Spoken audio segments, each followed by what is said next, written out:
From Acadiana, your local news leader, this is Passepartout. Good morning. Thanks for joining us. I'm Renee Allen. We are finally beginning to see some relief at the gas pump. Just a few weeks ago, gas prices for regular were pushing nearly $5. Now, we've tracked down a few gas stations here in Acadiana where the price is now just below $4. According to GasBuddy.com, you can find gas just around $3.90 at some gas stations in Lafayette, New Iberia, Dalcombe, and Opelousas. But as these prices slowly drop, many people are wondering, how long will this last? News 10 Britt LaFaso goes pump side for us to bring us the outlook. I don't expect it to come down a whole lot more, anytime soon. It's just the way the economy's rolling right now. So I think they're just trying to keep us from, committing mutiny, basically. While some are convinced the prices will not be fluctuating much more, others are hopeful. Well, I'm ready for it to come down. I have a truck with a 36-gallon gas tank, and it takes almost $150 to fill up. So I'm hoping whatever they're doing to make the gases lower, it stays lower, because I think a lot of people are suffering because of this, and it's time to have lower gas prices. Many people still frustrated that gas prices have gotten this high. No, it should be 2 something is where it was. It should have stayed that way. It's pure and simple price gouging on the part of the oil companies. No doubt, no doubt. According to AAA, the national average for a gallon of gas fell 8 cents over the last week. The main reason, they say, there's lower demand at the pump. Mike Moncla, the president of the Louisiana Oil and Gas Association, says gas prices are all about supply and demand. He believes the demand for gas is not big right now because the prices are so high, and that could be why we're seeing a slow decline in prices now. He's confident, however, gas will not be $4 or $5 forever. Gasoline prices can cause inflation, but they're not inflationary. I mean, really, if you think about it, they go up and down with the price of oil. A McDonald's hamburger is never going to come back down to a $2 Happy Meal. It's just not going to happen. That's inflation. It's just one of those things. Supply and demand goes up and down, and that causes the price of oil and natural gas to go up and down. That was Britt LaFaso reporting there. Moncla says while we don't know what gas prices will do over the next few months, he guarantees that price will go down to normal at some point. A state district judge in New Orleans Friday ended a temporary order blocking the state's trigger law.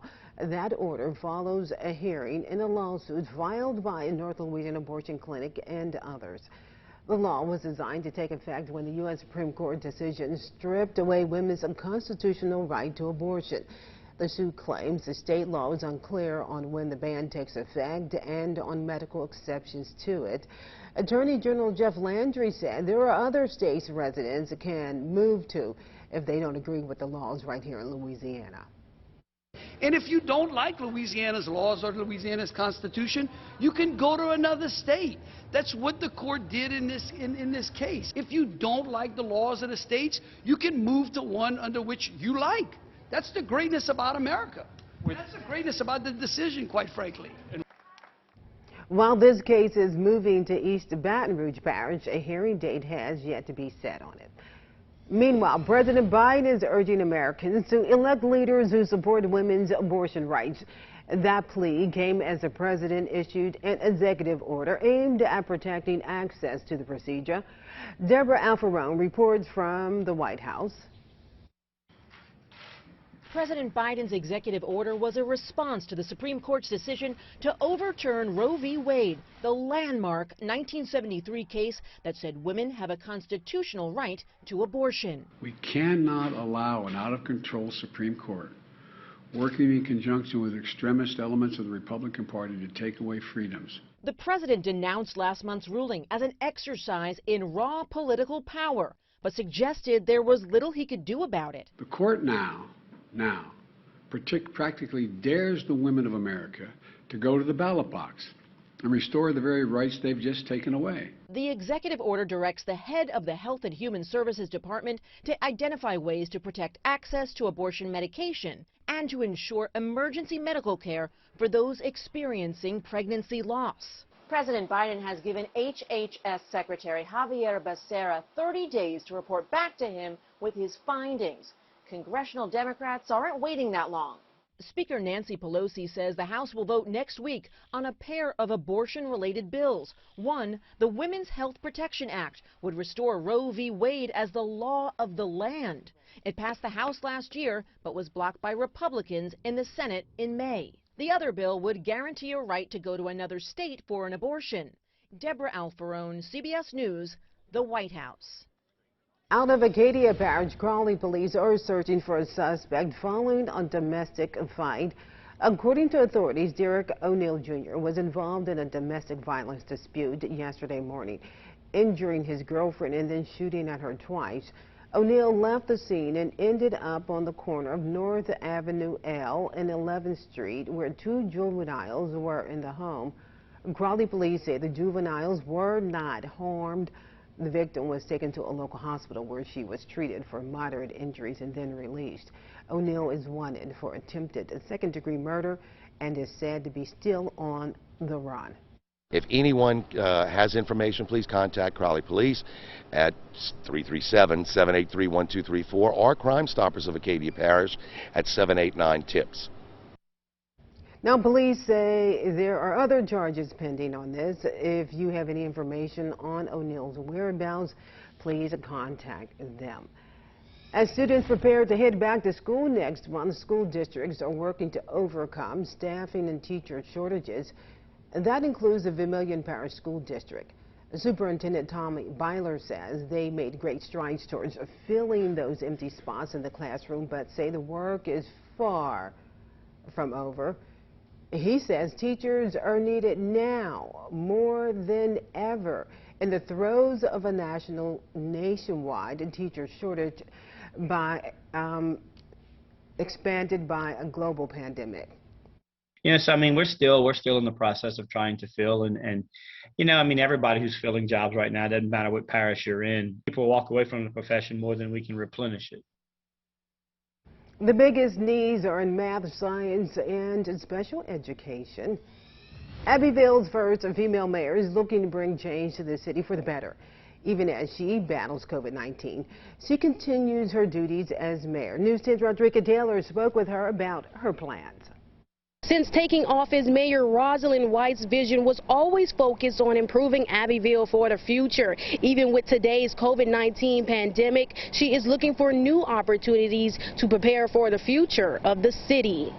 My goal is to build a strategic and comprehensive plan of where we want the city to be in 20 years and then go after the resources to make it happen. Abbeville's first female mayor has been in office for about a week. When Mayor White first ran, her platform focused on reducing crime and increasing economic development and tourism. I really subscribe to the belief that being a leader is not about creating followers. It's about recognizing strengths in other people and figuring out how to create more leaders. She says those ideas are still in the works, but she also plans to improve technology, give more access to individuals without cars, and build a youth council. We have failed to grow technology in City Hall and automation, and so that's something immediately that I'm looking at and trying to figure out where we can improve some inefficiencies. She explains she wants a youth council that includes people from all walks of life. I want to hear from people, the kids in affluent areas and the kids in disadvantaged areas. Even as she battles COVID-19, she is using her experience to help advance her community. It really made us stop and think, and you recognize your gaps in services and how you need to improve things to be able to respond to issues like this. Mayor White says she is feeling fine and is recovering. In Abbeville, Rodrika Taylor, KLFY, News 10. The mayor also says she has an open-door policy and welcomes all ideas. Acadiana, COVID cases on the rise again for us, fueled by a recent Omicron strain. The CDC reports the BA.5 subvariant is the most dominant in the U.S. now, with new cases and hospitalizations forcing some cities to reconsider mask mandates. Carter Evans explains. Americans are on the move, and for many, this summer is their first real vacation since the beginning of the pandemic. It really wasn't a question. We just had to do it. There are few signs of COVID precautions now, but COVID is on the rise. 19,000 new cases a day reported in California, with Los Angeles moving closer to a high level of transmission. That designation would trigger mask mandates. In New York City, cases are up more than 17% from 2 weeks ago. The Omicron subvariant BA.5 is the fastest spreading so far. It's responsible for more than half of all new cases in the country, and it appears to be 3 to 4 times more resistant to antibodies. Do not try to game this out. If you are eligible for a vaccine, so don't wait. Dr. Celine Gounder warns even if you were vaccinated early on or contracted COVID, you may not be fully protected. There are early hints that the BA.5 subvariant of Omicron may be more virulent, so in other words, may cause more severe disease. Carter Evans, CBS News, Los Angeles. Trevor Sonier over in the Weather Center, and the heat continues for us. Yeah, high temperatures for today for sure. We'll be in the mid-90s, but more importantly, the feels-like temperatures could be approaching 110 degrees during the afternoon hours. Let's take a look at temperatures this morning. We're in the upper 70s across the area, 79 in Lafayette, 79 in New Iberia. So a heat advisory remains in effect for areas mainly along and north of I-10 today. These will be the areas that will likely see the heat indices approaching 105 to 110. Usually when those heat index values get towards 108 or higher, that's when those heat advisories are issued. Now, live Doppler 10 doesn't show too much going on right now, but we do have a few isolated storms near the coast. About a 20% chance for a shower in the forecast through this morning.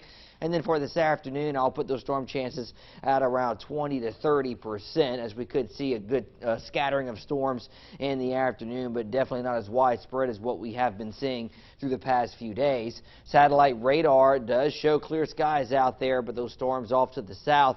We still have high pressure in control of our atmosphere, but that will be changing here pretty soon. This high pressure will be working westward. We'll have an upper level trough come in, and a piece of that energy will stall right across the area through much of next week, keeping rain chances pretty healthy each afternoon. So temperatures rising through the 80s, climbing through the 90s, and getting into the mid-90s this afternoon. Future Track shows a few of these isolated storms popping up a little later in the day, especially during the afternoon hours. And then a piece of energy comes in from the north tomorrow, especially late in the afternoon. Notice storms blowing up across the area. I'll put that storm coverage tomorrow at about 50%, meaning 5 out of 10 people will see a storm tomorrow. And then on Monday and Tuesday, rain chances will definitely be increasing further. So we're in the 70s this morning, rising into the mid-90s this afternoon, upper 70s to near 80 degrees for tonight, so mild and muggy even at night, and more hot weather for tomorrow, but then we'll definitely get some relief from the heat much of next week with increased cloud cover and rainfall. Now, it feels like temperatures today, 105 to 110 during peak heating, which is about from 2 p.m. until 7 or 8 p.m., and in that same territory for tomorrow. So here's the upper level pattern. This trough will be moving towards New England. It will push high pressure off to the west, and we'll have a piece of energy that'll cut off from that main disturbance and sort of just meander and spin right across the area. Tuesday, Wednesday, and even through Thursday. So that keeps rain chances high much of next week. We're talking 60-70% each day potentially. Tropical update, not too much going on. The Gulf, Caribbean, and even the deep tropics all quiet at this time. So 96-year high today, partly cloudy, isolated storms, 20-30%. So not everyone seeing the rainfall today. For tomorrow, 50%. And then we're talking 60 to 70% Monday, Tuesday, Wednesday, and Thursday. So it definitely looks like a more unsettled, cloudy, wetter week next week. And a muggy one as well. Yes, and hot temperatures for today and tomorrow. Thank you, Trevor. For more information on these stories and more, remember you can log on to our website, and that's KLFY.com. Coming up, the head of the Louisiana State Police was pulled over for speeding over the Basin Bridge. The details on that next for you. Once again, good morning, Acadiana. You're watching your Saturday morning Posh Pop 2.